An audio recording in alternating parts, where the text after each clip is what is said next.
Unmuted. Are we actually streaming?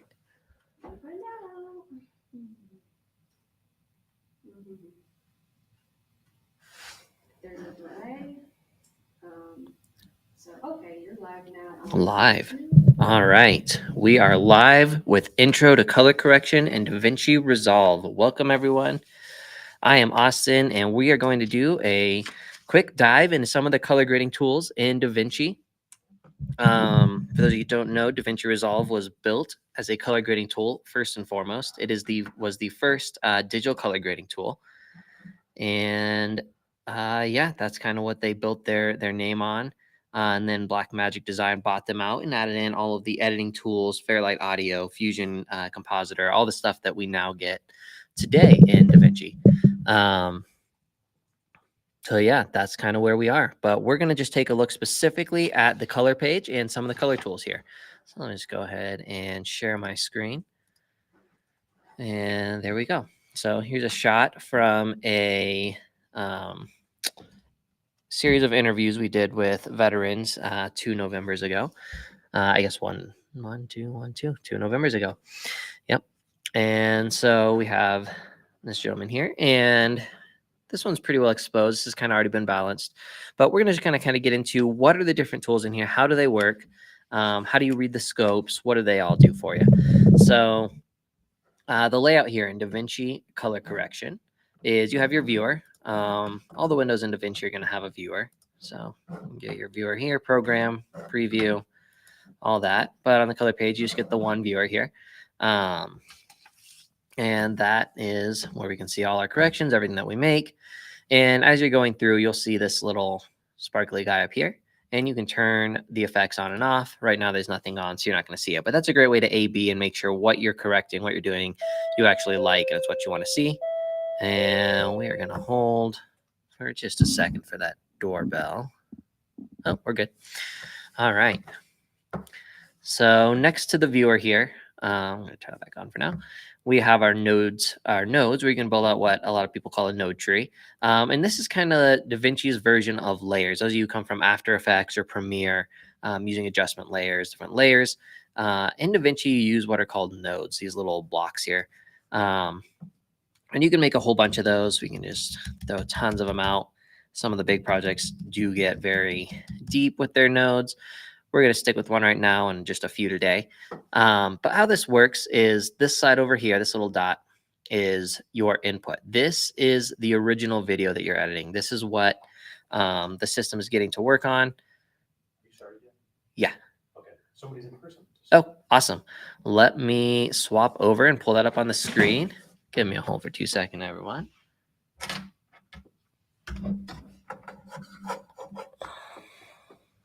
How did I do this? Yeah, we should. Just let me know if anything goes down as I swap this over. Is it still live? I mean, there's a delay. Yeah. Hello. All right. Can we see this? Yep, we are up there on the screen. Cool.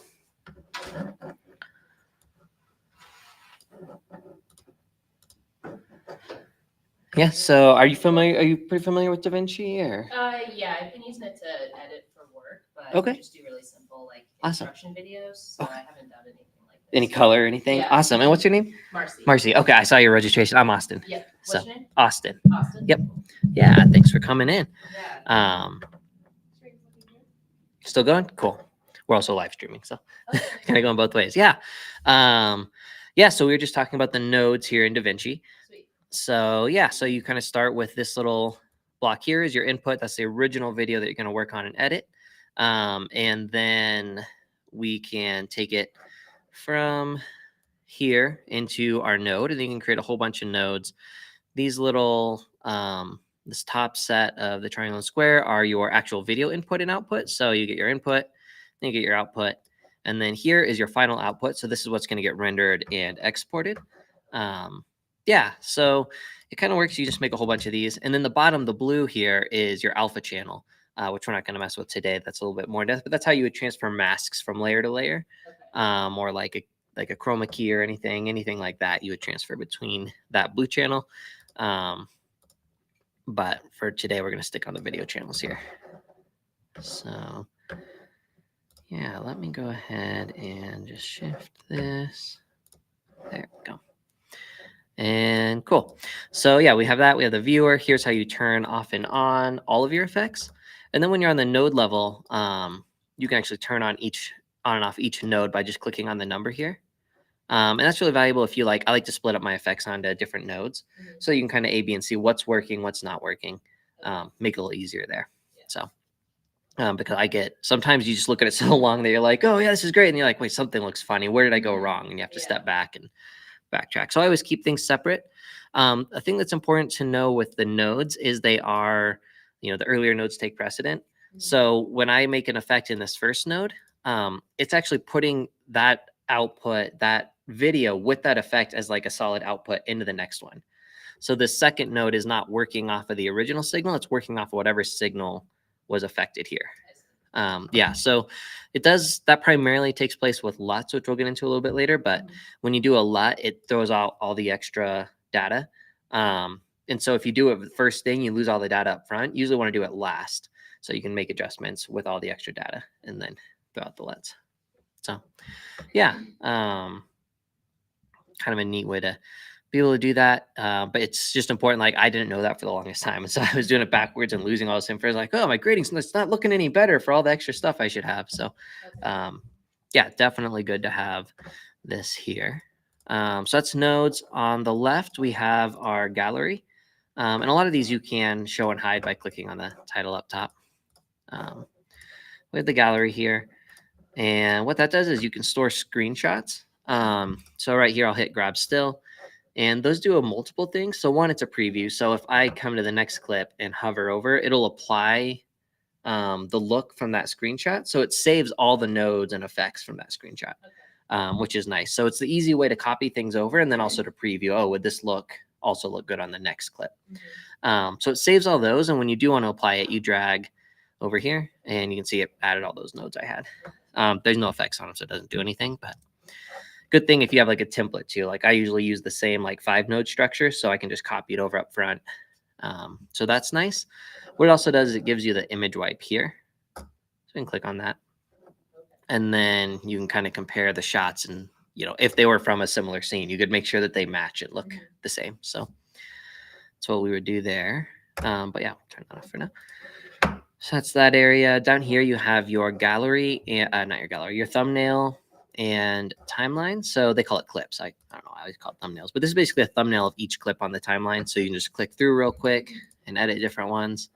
You can also turn on the timeline and you can see it laid out here. I usually just keep that off because I just try to get more screen space, and having the thumbnails is enough. So I do that, just click through, do all those.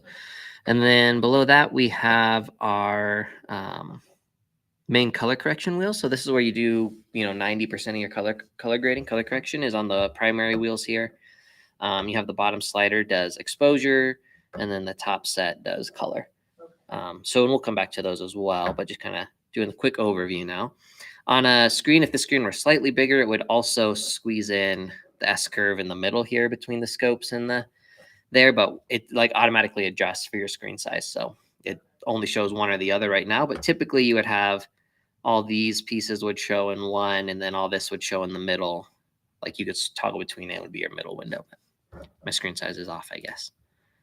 And then let's take this and scroll over. So then on the bottom, we have, I want to go, there we go, scopes. And these are really important. Scopes are really important to edit your correct your videos for a few reasons. One is what I talked about earlier, where like you get used to seeing the look and it may actually be off, but our eyes just become adjusted to it. So scopes help keep us in check. It's like, wait a second, this is saying it's off. The other big thing is there's a legal range as to what most TVs will show, and anything brighter than that will just become pure white. Anything darker than that will become pure black, and you lose all the detail. And that's just important because maybe you did have like a little bit that people need to be able to see, and it shows up on a Mac screen, but it's not going to show up on a TV. because a lot of times the computer screens show more range than a TV does. So it's good to be able to know I can see it here, but most viewers won't be able to see it. And the scope tells you that. Scope tells you that, yeah. So anything over 100s, you know, a lot of TVs now show more than they used to, but you still run the risk of it getting cut off over 100 or under 0. Also, every screen is different. So if I edit on this screen and then look at it on this screen, it's going to look totally different. And look at it on your screen, it's going to look totally different. So the scopes help us account for that. And like a full color suite, like this is all somebody does full time. Every screen is going to be calibrated to match. But in the real world, that's not the way it is. So using scopes is our way to account for, oh, it looks really green here, but it looks perfect here, and then really blue over there. Well, what does the scope say? Is it just our screen is off, or is it actually the video itself? Right. So But as long as you're within 100, 0 to 100, you're usually good. you're usually good, yeah. And we'll get into more some like targets to aim for different parts of the video. But yeah, 0 to 100, you're pretty good. I wouldn't go to 100 unless it's a direct light source. So like the sun is actually in the shot, or a light bulb is in the shot. Usually you wouldn't be at 100 except for on those. So like if you had like the bright white wall, that might be at 90, 95. If it had good light on it. So like the brightest thing in your image, unless it's a direct source of light, is going to be like 90, 95. So at least where I aim for and find that it works. Sometimes it's even lower. So, yeah. So yeah, and we'll go. So this is kind of the first scope I look at. This is our Luma waveform. You can go through the scopes by clicking here, and you get parade, waveform, vector scope, histogram. This is probably the one I use the most, is the waveform. And I always change. They usually default it to be showing all kinds of. Oh, it's not loading right now.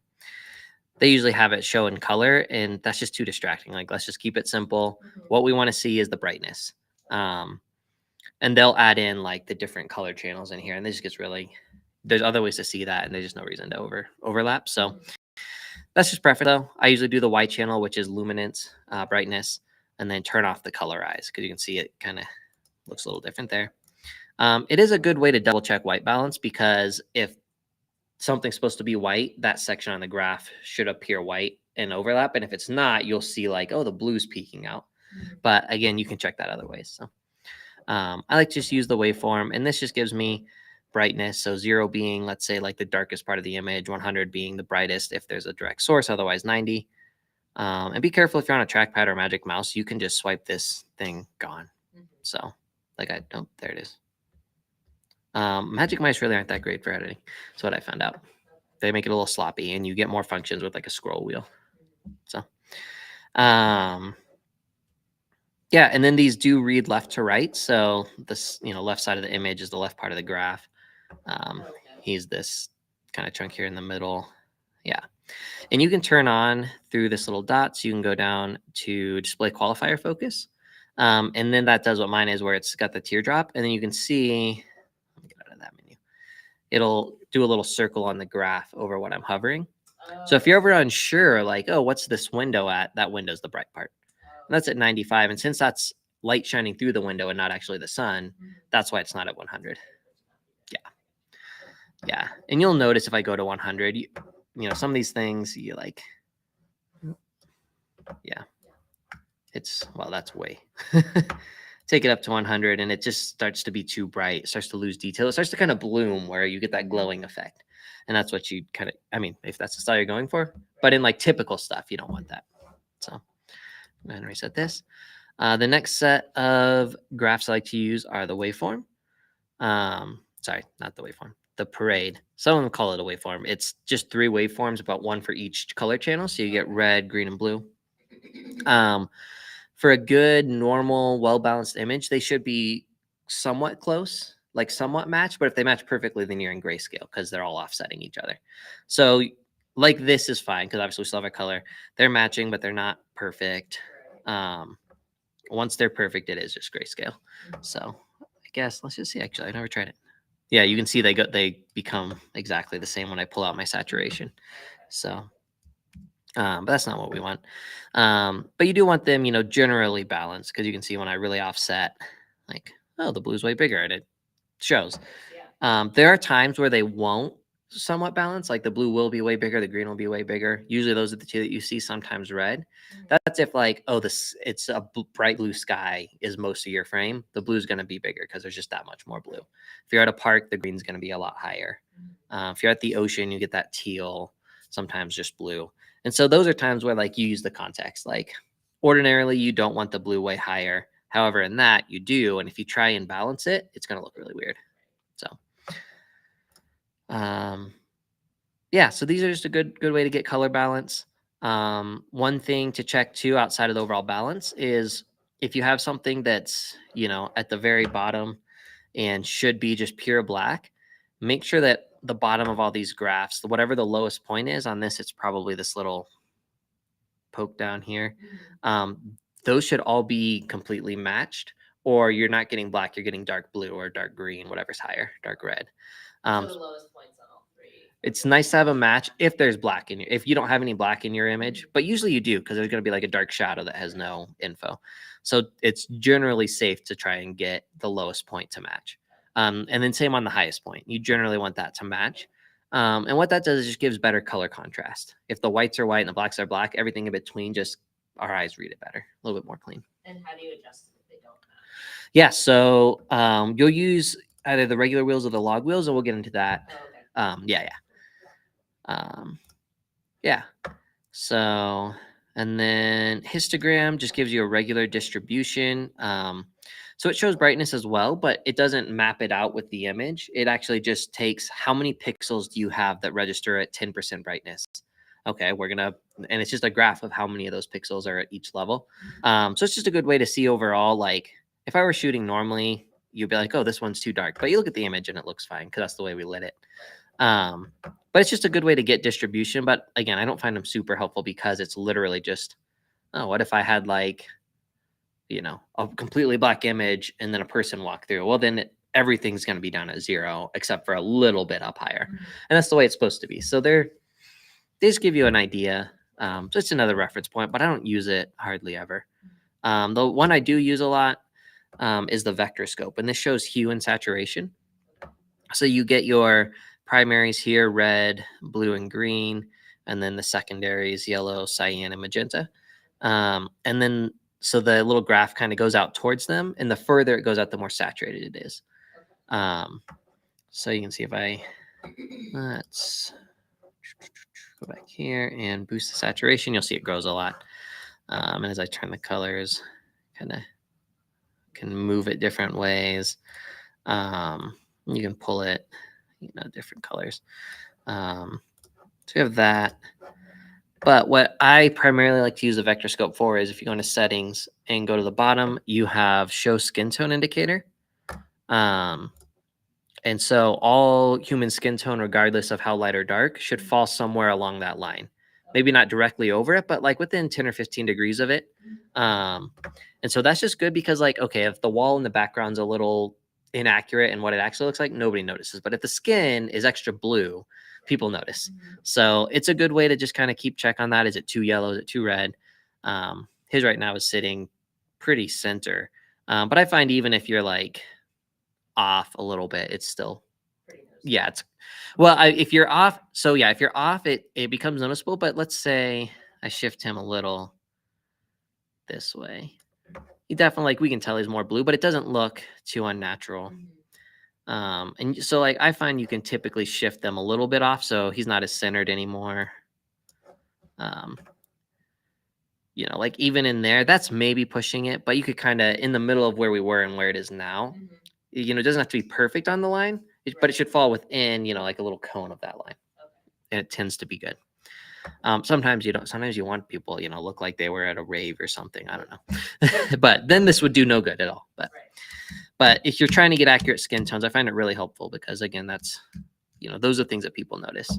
If the skin tone's off, if the eyes are out of focus, people don't notice if the ear's out of focus, but if the eye's out of focus, you have a problem. So just those little things. So that's what the vector scope, I use that a lot just to double check people don't look sick. If you usually don't add a lot of blue or magenta because people just don't have blue or magenta in their skin tones. Every once in a while, if the image was really off, you would add that to bring it in. But typically, you're just shifting between yellow and red in that orange zone, and just minor shifts in there to bring skin tone in. Unless it's really off. But otherwise, if you're adding blue, you're just making them look sick or dead. So, cool. So that's all the scopes. Do you have any questions on those? Not really. Okay, cool. Have you gotten into some of those before, or? No, Okay. I opened this page. And Yeah. It's really intimidating. So I don't know if I need to adjust anything, but I've been wanting to make my face a bit better. Yeah, it's always, you can always add just a little bit.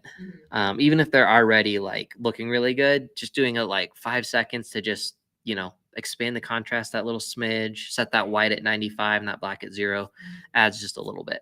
And it's really noticeable how much a little can do in color. So, Will yeah. you cover like how to do, like if I adjust it, how to create templates, or is that like the node of what you're showing me? Yeah, that's the main Or, like, way. how to save the color so that I can easily apply it to the next project. Yeah, so good question. I don't go over into that too much in this outside of the gallery stills. And they do make it really easy. So you can actually export these effects and then import to the other one. Okay. You can also, they actually have it. I'll just show you this real quick. You can command copy and then go over to the other one and paste it. What they have here, if you go to the little house down here, and then right click, you can do dynamic project switching, which allows you to have multiple projects open. And now I can open up, that one's missing stuff. But basically up here, there would be a drop down and you could switch between projects and you can copy and paste between them, which is nice. Yeah. And you can, like you see here, you can copy grade from current project, other project. So you could go in and pull it in that new project from this one. And you would just go in and pick this still or this, that clip. Yeah. So that is kind of, pretty much what, yeah. I was asking. So Okay. Yeah. Yeah. And yeah, so they do save, just their default way of saving these stills makes it really easy to pull stuff in. So yeah. Cool. So yeah, getting into some of the tools. I always start with exposure. Some people start with color balance first, but in my experience, I've just had better luck doing exposure than color balance.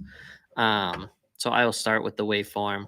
And I start with these wheels over here. So, the sliders under the wheels for brightness. And what they do is offset affects the entire image. So you'll see as I move up and down, just everything, the whole graph moves. It doesn't stretch or anything. It just moves. I don't use that very often for brightness. Lift does the bottom portion of the image. Gamma does the middle, and gain does the top. But the way that these work is they kind of mimic how you used to grade film, where you had to put the whole film strip in and soak it in a chemical bath for so long to adjust the color. And that's also the way our eyes see things. Like they don't adjust little pieces of the image. We see the whole thing as a whole. Right. And our pupils dilate for the overall picture, not for a section of it. So what these wheels do, and this is why I use these primarily, is this one is focused on the bottom, but you can see it still pulls on the top. Right. Yeah. So it adjusts the whole image, and that's what keeps it more natural. It also makes this more of a juggling act, but it keeps it more natural looking. So you have lift for the bottom, gamma for the middle, gain for the top. So the order that I recommend doing this in is starting with lift, especially if it's already pretty close. If this image started up here, then I would start with offset just to pull everything down and get it into a better spot. But since it started pretty close, we're not even going to touch offset. We're going to skip to lift, and you generally set the bottom in because that just kind of sets the base for your whole graph and tends to adjust everything more. So I always start with the lift, and then I adjust, not the gamma. What am I doing? Then I do the gain. So I kind of set the bottom and the top first and then adjust the middle within it. So yeah, so I always kind of do this. So we can go like there-ish. And then the gamma really works like an S curve. I don't know if you're familiar with those. So it's kind of this curve and you make points on it and you can adjust your image. And so the typical way people do it is they do it like this, which pushes the top up and the bottom down, and then you can adjust the middle. That's like a full S curve, but the way that the gamma works is almost like with one point and you're just pulling around. And so instead of being a linear, like moving up and down, it's actually like pushing the way it curves and expands around it. So that's kind of what a gamma does. It's basically just moving an S curve up and down. That seems like you have a better opportunity to come out with like an accurate picture the way you want it, the gamma. The gamma, The yeah. S-curve leaves more room for error. Yeah. Okay. S curves are really powerful if you really practice them, but they're also less natural. And so it's really easy to invert. And like what you'll get with an S curve that goes wrong is the gradations come off. So instead of like, here's my shadow and it transitions into, you know, like maybe it's the feathering of a building, you know, how shadows kind of like feather out when it's not harsh sunlight. Instead of feathering, it'll be like step, step, step. Okay. And that's where S curves get a little bit trickier. If you practice them enough, you know, it smooths. You can do them really smooth, but it's also easy to just mess that up. Yeah. And it's also easy to invert colors. If you accidentally cross points, then you start to invert. So I don't recommend S curves for your primary corrections. They're more of a secondary, which is where you isolate pieces and you want to work on a certain part of the image. Yeah. But they can be used as a primary. But yeah, you can see like if I cross here, oh, Right. let's see, it's not letting me do it. Like I can cross back and we get all those weird inversions. I mean, you have to try to do that, but that's just kind of like an example of what can happen with them. So, but yeah, so we have our wheels and we pull up there. And then you kind of set that and then you can just set the gain. And what you'll notice is because they pull on each other, I may set one and then the second one, I set that and it messes up the first one. And then you have to go back and redo the first one. So it's kind of, that's why it's a juggling act, but it looks the most natural. So unless you're going for highly stylized, I find it to be the best way to do it. So I just go like that. And I usually try and look at faces when I do gamma, if they're like normal exposure, if it's not like a stylized look. I use gamma, usually try and get my faces where I want them. But it does affect everything. So you kind of look at the whole image. But that's just kind of the quick adjustments there. I think there's so many tools in DaVinci in color that it can get overwhelming. But the reality is I use this for 95% of what I do. And so if you just focus on these up front, like I think that's the starting point, is using these color wheels and sliders. And again, I think most colorists use these for a majority of what they do. It's only when they're like, let's say, oh my gosh, we wanted him to wear our brand color. He's supposed to be in a red shirt. That's when you get more time consuming or you want to get really, really stylized. But for just making your base image look better, wheels and slider, that's all you need. So, And then the dial above the slider is like to pull the image more in that color direction. So like the quadrant there. Yeah. Yes, these are color wheels. So we'll actually jump into that next. So we'll go to parade. And yeah, so the color wheels, and they affect the same thing. So offset does the whole image. Gain does the top, gamma and middle, lift the bottom. I don't do the same order on this. I tend to just, look at how far off this is. So this is pretty well balanced to begin with. It doesn't need a whole lot. So I might do an offset adjustment. I, again, try and reserve that more if the whole thing is off. Maybe the white balance was off and there's a whole color cast across the entire image. But ordinarily, you can actually just get a nice little adjustment with just doing the gain at the very top. So I would usually do something like that. I could warm this up, kind of stuff like that. And then I'll use like lift more to adjust the shadows to make sure that and I'm primarily looking at this little section here. And the nice thing is I can actually hover over this and it gets the circle on each one of those. So I can see, okay, my blues, actually, these are pretty well balanced. The blues maybe a teeny bit high and the green and the red's a little low, but not enough that I'm super worried about it. And so you can kind of adjust that. That's kind of how you get that pure black instead of dark blue or something.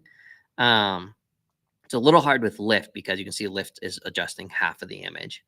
So this is the one time where I'll use log wheels outside of log footage. Because they're really isolated and they work on just that lower portion. And so I'll do that to get my black, pure black, and my white, pure white up there.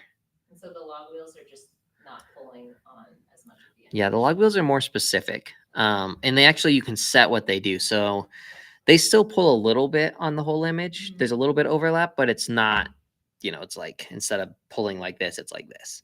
Right. And then you can actually set where they go. So I can set the log wheel to be, the range here is just the very bottom, and that's how I can really adjust that black level. I see. So I can really isolate it. And then same on the top, I could really isolate the top. And this changes between nodes. So if I go to the next node, it does not have the same range. So that's nice. So you can actually use it to do different things on different nodes. But yeah, that's the only time log wheels are really for log footage. and you can use them on regular footage, but again, you get that is it too isolated? Is it making unnatural corrections? What do you mean by Oh. log footage?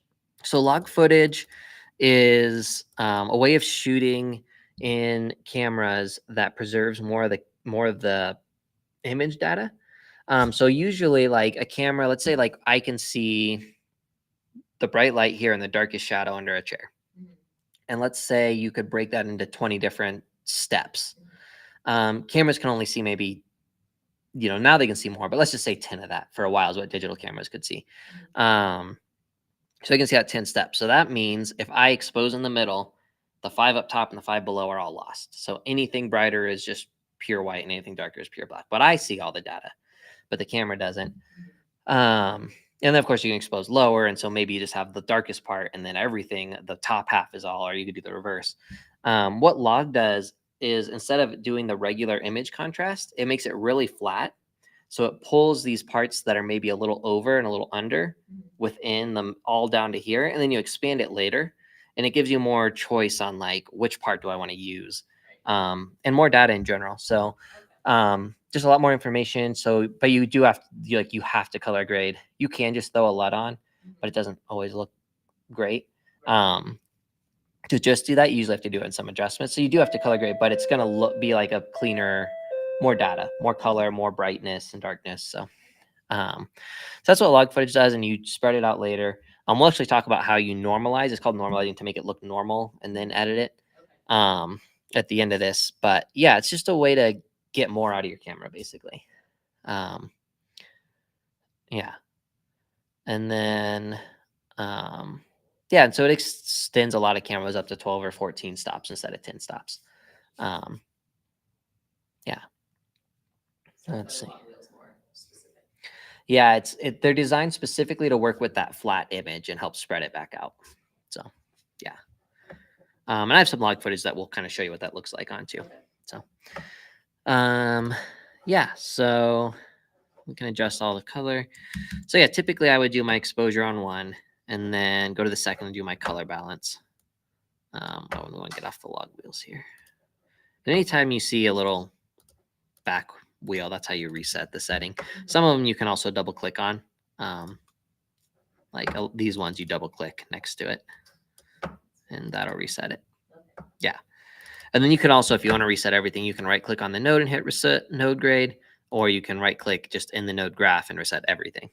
So, and then again, you can, kind of A/B these effects. So we can go up here, and this was kind of obvious, but if you want to see what you're doing or not, you can do it on the node level or on the whole image. So. Because you turned the second one to magenta, it went to the third because the third. Mm-hmm. Yeah, you'll see. Yeah, that's kind of how it processes. You'll see that now that third thumbnail is, but the first one has no effect on. So, yep. So when you go into the third, it is not working on this original image. It is working on the magenta image.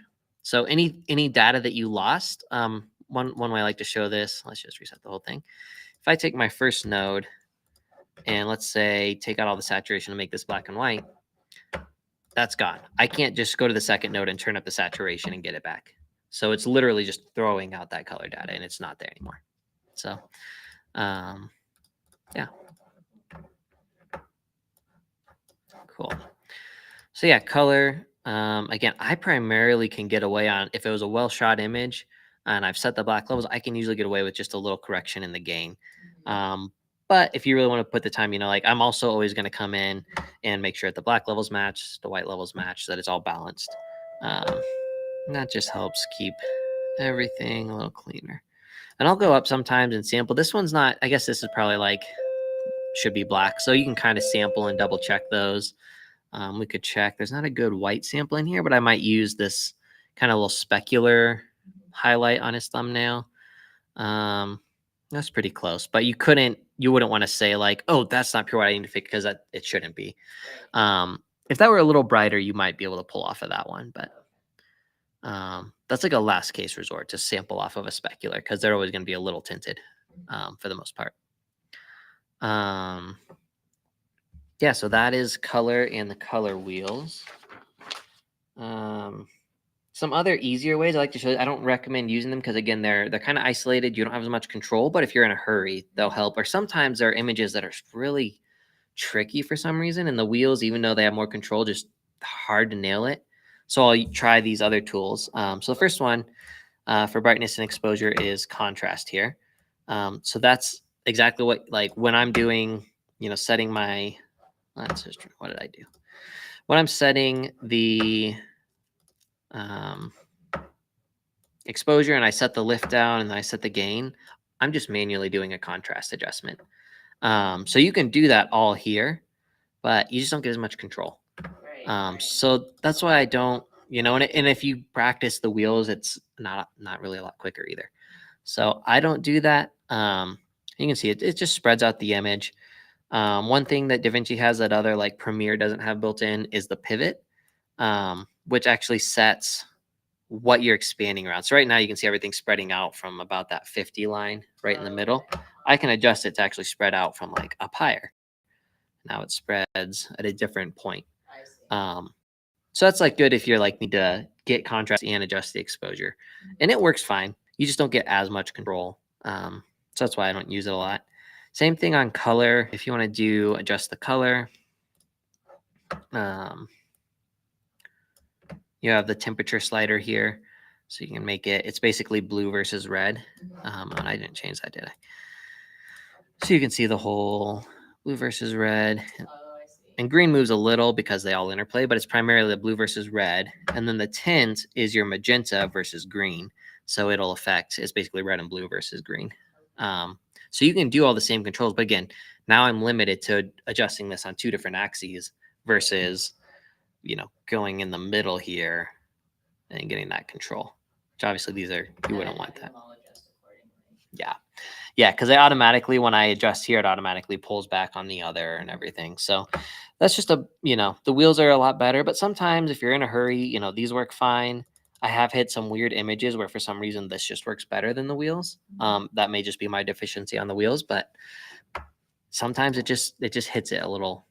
It's just the right spot that it just fixes it. So, and sometimes just taking it's nice to have the full control of the axes, but sometimes when you take it away, and you limit yourself, it forces you to kind of hit it in on a simpler way. So those are options. And of course, saturation down here to boost your saturation. If you shoot log, so when you shoot log, it takes out the contrast. Some of them also take out the color, not like to full, but they dampen a little bit. So you have to boost saturation to pull that back up as well. And sometimes, when you shoot log, camera manufacturers provide a LUT, which is a lookup table, which is an adjustment to make it look normal. And then some of those throw back in saturation and some of them don't. So it's just like, it's such a weird like camera to camera. So Sony, in my experience, does not throw in much saturation. So you always have to boost saturation. Yeah. So just kind of a weird thing. And then you can look here. The vector scope has a similar thing. This image was shot in log. So we still have, you can see, like I can pull down and I still have some data. If it weren't in log, I wouldn't be able to pull down at all. It would just be that hard line immediately. And actually this has been normalized. So if it were full log, that hard line probably wouldn't be there at all. You would have a full graph which shows you just have more data to work with. But yeah, so once you can see, and once you get over that line, it just goes flat. You lose everything. Vector scope doesn't work exactly the same way. I can boost the saturation, and that's at 100, and that's way oversaturated, and it's nowhere near the edge of that graph.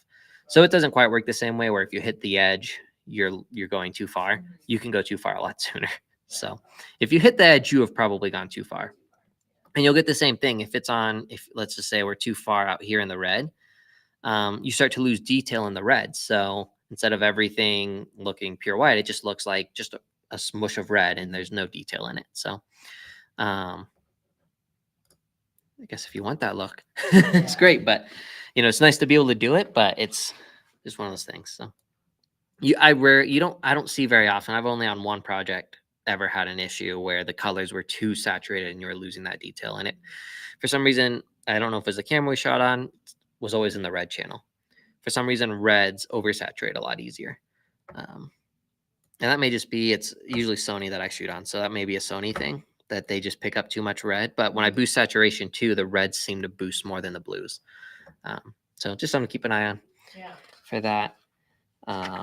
Sometimes that works to your advantage, and sometimes it gets in the way. So, because again, a lot of skin tone is on that orange red line, so you get more. It just focuses on boosting that more. But I've also made people look really beady, so Yeah. it's not always great. Cool. So normalizing log footage. So there are a few ways to do that. The first and easiest, and I usually recommend it because I think it's just fine, is using a LUT. So we'll kind of show you. This is the same clip, but this one is in log, and this one had a LUT put on it, but no color grading. So you can see how it. Let's pull up the graph here. Like that's what it does. It squeezes all of this down into this little section here. Yeah, and so this clipped off some stuff at the top and bottom, and this has it here, and I can spread out and choose how to use it. And you can do all that manually, but it's kind of a pain. So the best way to do it is I do 3 nodes. On the third one, I put the LUT, and the reason for that is if I put the LUT on the first, it immediately cuts out the information that's over this line and under this line. And then I can't work with it anymore. But if I put it here, you'll notice. So, and you do that, you just right click on the node, go down to LUT and do Sony, whatever you shot. So we shot S-Log3. You see the little graph comes up and it spreads it out. But you'll notice on this one, when I pull down, there's not much up there. On this one, if I pull down on this node, there's also not much on there. But if I go back to this node and pull down, I have quite a bit more before it gets off. Like you can see it's still sitting up there. Then it comes down. So you just get that much more data by doing it that way. So I typically applying it. Yeah, you apply it after your corrections. And then I'll generally do more corrections after it as well. But the initial color correction, color matching is going to happen before the LUT. Because you just have so much more information to work with. Whereas the other one would fall apart a lot quicker. Yeah, because you can just kind of see, these are both, I can push this one to the top a little more and I get a little bit more detail and color, brightness, and just that light falling on here than I do over here. I can push that, but it just falls apart a little quicker. So that's the advantage of shooting in log. But you always do your LUT after your initial corrections. And that's the nice thing about the node is I can create all these, put the LUT on, and then go back and do that. So I'm not guessing it. Because if I take the node off and do this, I don't know what it's actually going to look like when I put the LUT on. So you just put the LUT on first, but later down the line. So that's, the way I tend to do it. If I have a lot of time or an extra tricky shot, I'll switch it a little bit and I'll do what's called a manual adjustment. And so in that, instead of a LUT, you would start with your log wheels and push your highlights. This one's really squished down. So you can see it's not doing much here. So I would lower that range a little bit to pick up a little more. And then I would push my highlights up. I'd pull my shadows down to the bottom. So this already looks like a lot more contrasty than the original. But then to get it normal, I would come in to the third one here. And this is where I would do an S curve. But this takes I still struggle to do this. It takes a lot of practice and you use a whole lot of points to manually, because what a LUT is just an S curve that they have pre-programmed that works best with their camera. But you can of course modify it and make your own choices by doing it. But you're doing a whole bunch of these. We're gonna so generally you would pull this over here and then pull this down. So this is basically setting when I adjust these endpoints, the black and white point. And then you adjust the gradations in here. And this is where it gets tricky because now you're choosing the exact transition from a darker shade to a lighter shade. And that's why you almost need a color calibrated monitor to really do it well, or it gets hard to tell if you're making it better or worse. But this is the manual way to do it. You can also, instead of doing the log wheels at the front, you can do a contrast and pivot. I don't like that as much, but it works. Just, works fine to do it this way. And pull that up. And I mean, that's pretty good. And that's super quick. And then you do an S curve again. So it works, but I like just doing the LUT because they know this is the number that hits that pulls the most out of our camera. if I were a full-time color grading, that was all I did. I didn't have to do editing. I didn't have to go shoot. Then maybe I would start, getting more into S curves for that. But I'm sure there's people who aren't full-time and do it well. But for me, it's like I need a lot more practice to be able to do it like that for every shot, because it's very time-consuming to make all the points. And the more points you have, the more like control you have over how it Yeah. goes. So you make it really smooth. You can adjust the little transitions here and there. So you get a lot of control. It's also very easy to mess it up. So every point is an option to go the wrong direction. So, but it's, it's just a great way. Like I'll do it when I have more time on a project. I'll do it for practice. Just like, okay, I'm going to do this one that way. And, but it is more time consuming. So, and the last way is called color management. And this is something that we're seeing more and more, for a lot of reasons, for future proofing. And then as just there's more and more media everywhere. How do we make, let's say somebody shot something on their phone and somebody shot something on this camera and then they shot this on this camera. We want to put it all together. How do you make it match better? So there's a lot of ways to do that. It's called color management, and you can also use it to normalize your log footage. So there are a few ways to do it in DaVinci. They have their own color management. So you actually hit the settings wheel down here and go to color management. And from there, you can hit DaVinci YRGB color managed. And there's a few ways you go about this. Typically, once you do that, if it's a newer camera, like in the last 5-10 years, it'll automatically read what camera it is, and it converts it to everything to the same color space. So most cameras, if they're not shooting in log, are shooting in Rec 709, but their own way of reading it. So it's going to say, oh, I read this reading. This is the reading that hit the sensor out in the field.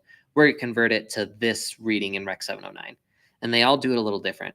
And what this does is takes it and takes the rod, like the original data, and interprets it all the same. So that, and it doesn't work perfectly, but it does get your cameras matching a lot better. Yeah. So that's what that does. It's just a good way to kind of it's kind of a quality assurance thing. Kind of gives you a little better quality. But if it can't read it manually, you would come in and choose the LUT. Instead of doing it up here, you would choose it down here. And you're just telling it, hey, we shot on this. Please read this as this. And so that's how the program does it. It's pretty good in here. There's another one that I really like, but it's been hit and miss for me, where on one project it worked really well, and on the other project it lost a lot of data and made it not look as good. And that's ACES, which is the Academy Color Encoding System, which is put out by the people who do the Oscars. And it's supposed to be there, like, we're going to standardize the colors. And so it does the same thing as that, but it's not DaVinci's own proprietary. So it takes a little bit more steps to do it. The same thing, you pick it. Instead of just saying, here's the camera I use, you actually tell it what camera did you put in, and then what do you want to output for. What that's really nice is, let's say I color graded this for phones, and somebody said, wow, this is so cool, let's show it on a movie theater. You can color grade it for that setting, which would be like a P3 or, one of those P3 DCI and one of these standards, and it'll kind of shift it to play for that color standard, because projectors read the color different than a phone, which is different than a TV. And you still have to do a few adjustments, but it gets it most of the way there for you. So it just makes it easier to get it distributed to different channels. So like P3 for projection, Rec 709 for standard def TV. Rec 2020 is the HD standard and HDR. And then, of course, if you wanted, you could convert all your footage from Sony to read like an ARRI camera. Still not going to have the same sensor pickup, but it'll read the colors the same way, which a lot of people like. That's like the most popular. Is people like to put it into ARRI log because I think it's got that ARRI look, which it is a little smoother, but it's still not the same as shooting on the camera. But it's nice. So that's what those do. It just kind of makes it, and it's just really future proofing. They have a setting. If you go to the ACCC and then, here it is, AP0 linear, then you can export it to these massive, massive files. That's like 100 gigabytes a second or something. It's just ridiculously large, but that's like the future proof archive. We can adapt this to whatever comes in the future, theoretically. ACES hasn't caught on a lot, partially probably because what I experienced, where like there were some issues. But then you get people like Roger Deakins. I don't know if you're familiar with him. He's considered like the greatest living cinematographer. He does a lot of the Coen brothers and did 1917. He just makes his own workflow, like his own color managed workflow. So, it's like one of the greatest suppose the so-called greatest living is doing his own instead of using the standard. Why would anyone else adopt the standard? So Right, yeah. kind of slows it down, but it's a good system to have. And then I don't know if do you edit in DaVinci? I do. Okay, cool. Yeah. So if you weren't to edit in DaVinci, if you were editing in Premiere, Mhm. if you ever want to like switch, a lot of times I'll edit in other programs and then finish in DaVinci. I also edit in DaVinci. I just go all over the place. But they make it really easy because DaVinci was built to like color grade other projects and it didn't have an editor. So for the longest time, it had to be able to read other projects. And so you would just go here and do timelines import. And you can import an AAF, an EDL, an XML. I don't know what those other are. OTO is like an old audio exchange format, but AAF is typically what like Avid Media Composer puts out. EDL, most programs can put out. XML is what Premiere and Final Cut put out. So you can import that timeline and it'll rebuild it for you in DaVinci, and then you can color grade that. So yeah, it's pretty easy. That's kind of most of what I have in this class. Do you have any questions or anything particular that you're maybe working on? I don't think so. I mean, my intention was just to like go back and work on some of the videos that I've already posted on YouTube. Yeah. And, go and try to see if I can color them a little bit better. Yeah. It's good practice. Yeah. I feel like so maybe with the nodes, because that's what you were going over when I first came in. Yeah. Maybe a little bit helpful. Yeah, so some more on nodes. Let me see, where am I? Okay, color page, nodes. Yeah, and I should probably I would just make nodes and don't tell people how I did it. Yeah. Yeah, so I use Option S and Shift S is actually how I learned to do it. I didn't know there was another way until recently. So Option S makes a new node after the current node, and Shift S makes a new node before. So it goes backwards. And then you can also right click and do add node, add serial, or add serial before. You can also do all kinds of nodes. You can do outside. So if you did have a mask and you color graded the inside of it, and then you wanted to color grade out everything outside of it, you do add outside. And now you can see it used that alpha channel and inverted it. We have no mask, so it's completely grayed out, but it would gray out the section. So, but yeah, and then you can drag them. You can let's see if I bypass this one and do that instead if you wanted to. Just to see. Now this is going nowhere. Yeah, I feel like, is this one messing it up, or does that look better? Sometimes I'll do, if I have a really tricky shot, I'll do an edit up here, and then I'll come down and go like this, and I'll bypass and I'll just come to this one and then leave those hanging, and then I can come back and test those and go back and forth. Or sometimes I'll even turn them off. So, this is the, just click to turn off, and I could turn off these three, make 3 new ones, see how they look, turn them off. An easy way to do that too is Command D will turn off the selected nodes. So you can just do that so you don't have to click on each one individually. Right, but yeah, nodes basically just hold whatever effects you want to put on them. I try and do a few, 1 or 2 effects on each one. So again, I can isolate what's working, what's not. Yeah. But then just remember that the third one is feeding from the second one. So, yeah. Yep. So further down you go. Come before it if you. Yeah, exactly. Yeah, it's one of those weird things where, like, to an extent, it matters what order you do it in, and then sometimes it doesn't. Basically, if you're gonna lose any data, do that later. So, like, if you're gonna apply a lot, if you're gonna take out this, if you're gonna desaturate, do that later down the line. I mean, if your end product is black and white, do that first, because there's no point in seeing the others. But if you're just desaturating a little, and do it later so you can edit with everything else ahead of it. So. Yeah. Well, thank you. This was really helpful. Yeah. Good. Yeah. Awesome. Well, do we have any questions on YouTube, Lena? We don't, but we did have someone tune in earlier. Nice. So can I